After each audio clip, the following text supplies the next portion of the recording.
মা জানেন, কালকে যখন একটা লোক বলল যে এই বাসার বড় মেয়ের জামাই নাকি ঘর জামাই থাকে, তখন আমার অনেক খুব খারাপ লাগলো। মা, তখন আপনার কথা আমার খুব মনে পড়লো। আপনি এত কষ্ট সহ্য করেন কিভাবে? আপনার যদি মনে হয় আমার স্বামীর পরিচয় দিতে আপনার সমস্যা হয় অনেক, তাহলে আমার স্বামীর পরিচয় না আপনার দিতে হবে না। আর আপনি সবাইকে বলে দিন আমাদের সাথে আপনার কোনো সম্পর্ক নেই। আপু, তুই এটা কি বললি? তুই কি আমার স্বামীকে কোনোভাবে অপমান করে কথা বলছিস? তুই যদি আমার স্বামীকে ছোট করে কথা বলতে পারিস, তাহলে আমি কেন পারবো না?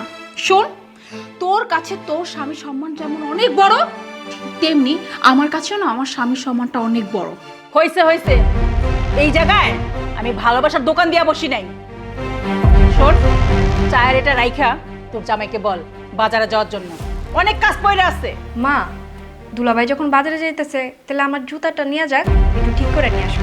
কারণ আমি আর আমার স্বামী তো জুতা ঠিক করতে বাজারে যেতে পারবো না, আমাদের একটা মান সম্মান আছে।